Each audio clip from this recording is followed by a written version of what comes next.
Today, it's time to talk about betrayal on a godly level.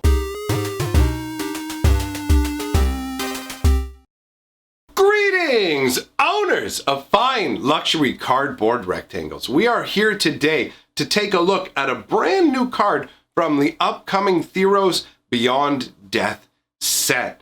Now, to make sure we're all on the same page, because some people weren't playing Magic back when Theros was around, let me give you a little idea of the concept of the world overall. This world is ruled over by gods. They all have different sort of categories. I'm a god of war. I'm a god of tickling. I'm a god of deception. And all these different gods, they govern different aspects of people's lives. They actually interfere in the genuine mortal world and even into their lives after the fact. Now imagine entering into some sort of bargain with a god. Like, how would that go? How would negotiations work? What sort of give and take would there be? Imagine striking a bargain specifically with the god of deception, because that's what we're going to be talking about today specifically. So what we're looking at here is, this card is from the original Theros block. This is Phenax, God of Deception. So he's 1 black, 1 blue, and 3 colorless for a 4/7 indestructible legendary enchantment creature god. I do love that type line. It's quite enjoyable, right? And so as long as your devotion to blue and black is less than 7, Phenax isn't a creature. It's weird how that works, right? This is a very interesting concept, but it works flavorfully, where the idea basically is the Theros gods exist because of the belief of the people. And so devotion essentially could be considered your belief in. So if your belief in black and blue is not sufficient, then he is not actually awakened as a physical god, right? He is at best a concept floating out in the aether, waiting to coalesce when there is enough belief in him. So whether he's a creature or not a creature, he gives all your creatures the ability that they can tap, and target player puts the top X cards of his or her library into his or her graveyard, where X is this creature's toughness.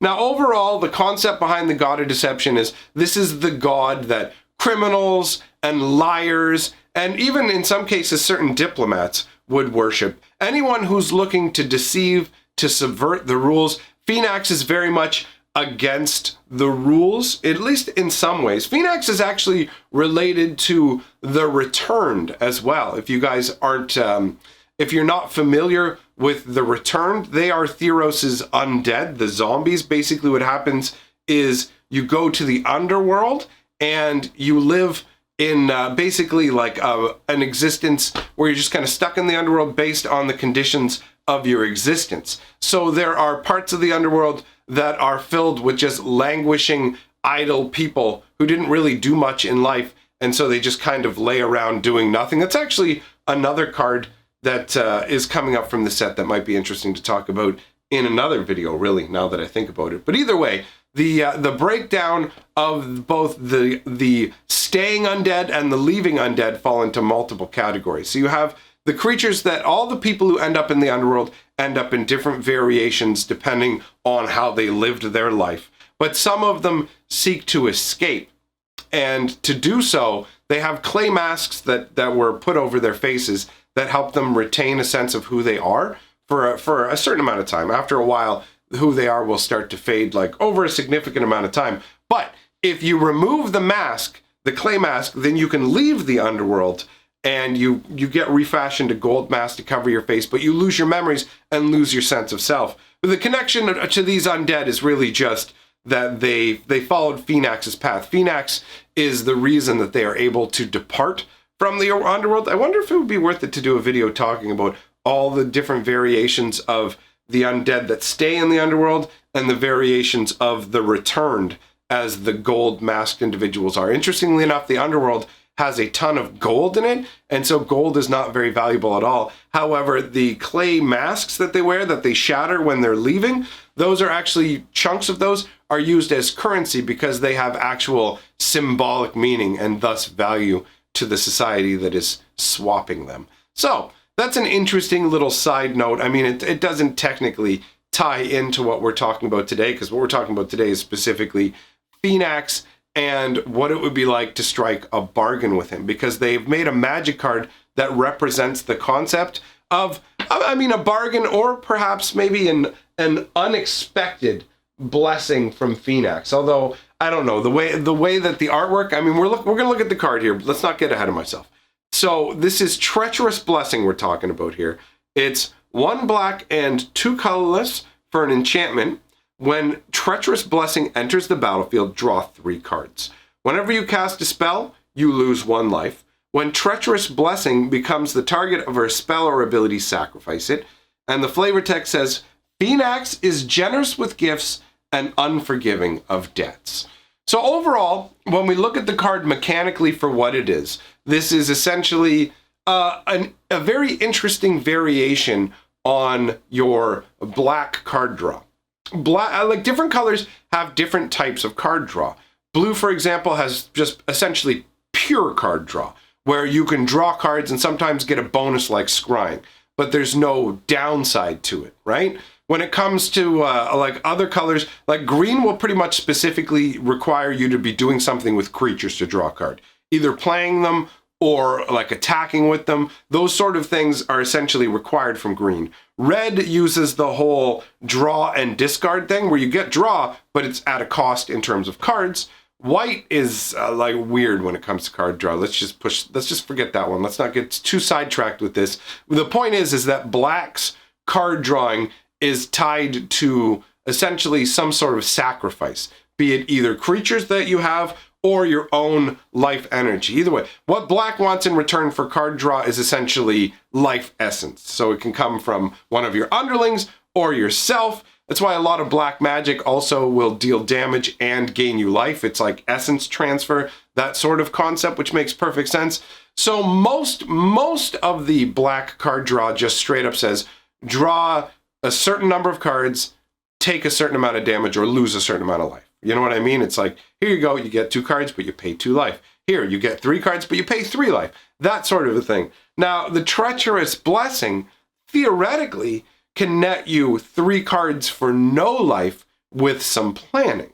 If you have a way to sacrifice enchantments, then you could sacrifice the enchantment and actually not lose any life. You would just get to draw the 3 cards, you sacrifice the enchantment, and all of a sudden you're ahead 3 cards. If you play with spells like Disenchant, if you're playing like in multicolor, because this is clearly a splashable card, right? It only requires 1 black. So if you're playing multicolored, you could disenchant this, and then you're getting essentially, I mean, you got 3 cards and you paid 1 life, but you also had to spend the disenchant. So at this point, you're getting 2 cards and losing 1 life. And obviously, if you don't have the ability to do something, because you can destroy it by targeting it with an ability. Like, you don't necessarily have to have an ability that destroys enchantments if you have a way to target this permanent with something else. So there are ways to get rid of it. It's a build around me kind of concept. You can get the full 3 cards for nothing, but it may also require you to cast spells to get rid of it, at which case it basically increases the amount of damage and reduces the amount of card advantage you got overall, which makes for an interesting sort of bargain, right? And I think that that's really cool with this black concept, where you can go for the power of drawing these cards, but the risk of losing a bunch of life is there if you have no way to answer it. And that's an interesting idea as a bargain with the god of deception, right? I mean, we take a look at the artwork here. You can see that's actually Phenax's hand, Phenax's hand reaching down towards this mortal. You've got the purple energy swirling around his hand to a degree. The same sort of purple vapors appear to be swirling around this individual down here.